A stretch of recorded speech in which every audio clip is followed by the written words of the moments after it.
ये सोचना चाहिए। और राहुल गांधी ने एक मैच्योरिटी तो दिखाई अपनी खासकर इधर हमने देखा, और ये पूरे आंदोलन को लेके जिस तरह से उन्होंने पूरा का पूरी जो बॉल है वो सत्ता पक्ष के कोर्ट में डाल दी, और लगातार वो जिस तरह की बात करते रहे पूरा और सवाल उठाते रहे, वो विपक्ष का एक अधिकार बनता है। विपक्ष का वो जनता का मुद्दा है, वो छात्रों का मुद्दा था।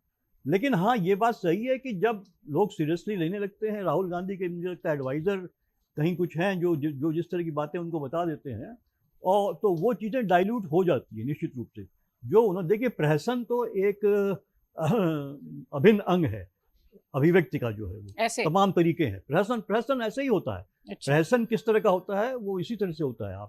आप प्रहसन का यह हिस्सा है किसी कि महिला राष्ट्रीय अध्यक्ष जैसे का आप देखिए सर एक मिनट, किसी महिला राष्ट्रीय अध्यक्ष को आप अपने प्रधानमंत्री के साथ गले लगाने जैसी बात कह देते हो, नहीं, ये वो प्रहसन तो का हिस्सा होता है क्या? संदीप दीक्षित की तरफ से आया वो वाली बात जो है, जिसको राहुल गांधी ने मना भी किया उस बात को।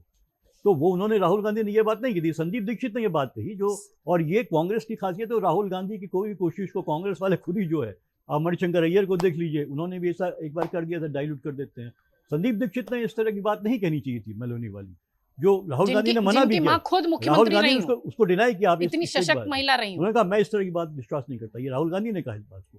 राहुल गांधी ने डिनाई किया, संदीप दीक्षित ने ये बात कर दी, जो नहीं पूरा सर, गड़बड़ कर दिया। पूरा डिनाई करने वाली बात उन्होंने वीडियो में नहीं कही है। उन्होंने कहा विदेश मंत्री और जो विदेश नीति है वो प्रधानमंत्री मोदी ने ये समझ लिया कि बस गले लगाकर की जाती है। नहीं, I haven't gone up to that level। जब संदीप दीक्षित ने ये बात कही मैंने, तो उन्होंने ठीक है, ये तो उन्होंने कहा कि इस तरह मोदी जी आते हैं, उन्होंने जो है कि डिप्लोमेसी को और जो विदेश नीति को यही समझ लिया सबसे सिर्फ गले मिल लेते हैं, क्योंकि विदेश नीति हमारी कहाँ पहुंच रही है सब हम देख रहे हैं।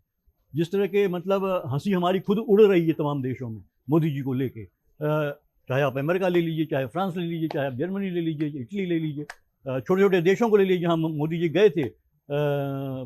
तो वहाँ पे जो है कि पत्रकार लोग किस तरह की बात कर रहे हैं मोदी जी को लेके, तो हो तो रही, जिसका हमें दुख होता है। हमारा प्रधानमंत्री, उसकी एक जो है कि इस तरह का उपहास हो रहा है और दुनिया में, और जिस तरह के जेस्चर लगातार हम देख रहे हैं मोदी जी का बन गया है ये, बिकॉज जो है कि विदेश नीति के नाम पे कोई कॉन्क्रीट चीजें आ नहीं रही हैं। प्रतिपक्ष का ये तो प्रहसन और ये स्टेटमेंट, वो जो उनका एक सांकेतिक चीज है, उसको राहुल गांधी ने दिखाने की बात की कि विदेश नीति के नाम पे सिर्फ एक एम्बेरसिंग हो गई, आप गले मिल लेते हैं, वही सबसे बड़ा जो चीज़ें सामने होकर आती हैं। बाकी तो मोदी जी जो है कि कुछ सवाल होते हैं वहाँ प्रेस कॉन्फ्रेंस नहीं करते, जो वहाँ के ऑफिशियल होता है वहाँ भी वो पढ़ के जो है जवाब देते हैं। तो ये तमाम कमियाँ हैं जो हम अपने प्रधानमंत्री में देखना नहीं चाहते। जो प्रधानमंत्री जो है विश्व गुरु होने के दावा जो करता है इस देश को, और जो लगातार ये कहा जाता है, दावा किया जाता है कि पूरी दुनिया उनका लोहा मानती है, वो एक बोल नहीं सकता है। वो पढ़ के भी जो प्रेस कॉन्फ्रेंस होती है वहाँ के अमेरिकन प्रेसिडेंट के साथ, ट्रम्प के साथ, तो वो ट्रम्प ही उनकी तरफ से एक्सप्लेन कर देते हैं चीज़ों को।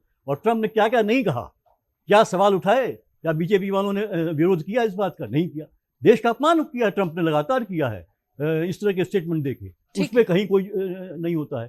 तो निश्चित रूप से राहुल गांधी इससे बचना चाहिए, क्योंकि एक गंभीरता अगर है। लेकिन आप देखिए 2014 के बाद से, और उसके लिए मैं सत्ता पक्ष को भी काफ़ी कुछ हद तक मानता हूँ, एक पूरा आपने पूरी राजनीति को कहीं चौराहे पर आके खड़ा कर दिया है। आप कभी जिस तरह के अपशब्द होते हैं, आप निशिकांत दुबे को देख लीजिए, क्या क्या बोलते हैं। क्या कभी मोदी जी ने कहा? नहीं सर, लेकिन मोदी जी ने कहा कि नहीं, इस तरह की भाषा का प्रयोग नहीं होना चाहिए। साहब कह रहे हैं वो बात तो सही कह रहे हैं। आप मेलोनी को गले लगाने की बात कहोगे तो फिर सवाल तो आप पर भी उठेंगे, क्योंकि आपका घर मेलोनी तो गले नहीं लगाया ना, उन्होंने ये बात कही, संदीप दीक्षित तरफ से आई ये बात, तो उन्होंने उसको डिनाई भी किया कि नहीं मैं इसमें नहीं मानता। डिनाई नहीं किया, तो ठीक है, उन्होंने जो कहा उस बात को, तो ये इसलिए ये मुझे लगता है कि उनके साथ वाले जो हैं काफ़ी कुछ राहुल गांधी को जो है लाके नीचे गड़बड़ा देते हैं, उनके अपने ही लोग जो हैं।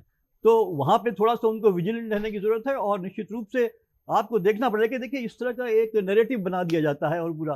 अब आप देखिए चोर वाली जो बात है, अब क्या हुआ राफेल वाले मामले में, क्या हुआ आप देखिए, लगातार जिस तरह से, और चीफ जस्टिस बंद लिफाफे में दिया गया, बाद में राफेल के दाम बढ़ाए गए, ये हुआ कि अनिल अंबानी को दिया गया पूरा, ठीक है। अब वहाँ खुद फ्रांस में खुद इंक्वायरी चल रही है उसके मामले में, तो कहीं तो गड़बड़ी थी है ना। तो उसको इस तरह से आपने बढ़ा के दे दिया, पूरा का पूरा एक नैरेटिव खड़ा कर दिया। और वोट देखिए, वोट लेना और जीतना तो अब आप कुछ कह नहीं सकते। जिस तरह से स्थितियां हमारे देश में बन गई है, पूरा इलेक्टोरल सिस्टम जिस तरह से एक सवालिया निशान पे आ गया, इसमें कोई डाउट नहीं है, हम आप देख रहे हैं इस चीज को। तो आप कुछ कह नहीं सकते क्या इसी आधार पे लोगों ने रिजेक्ट किया। अगर आप ये वीडियो YouTube पर देख रहे हैं तो हमारे चैनल को सब्सक्राइब कर बेल आइकन दबाएं और Facebook पर देख रहे हैं तो हमारे पेज को लाइक करें।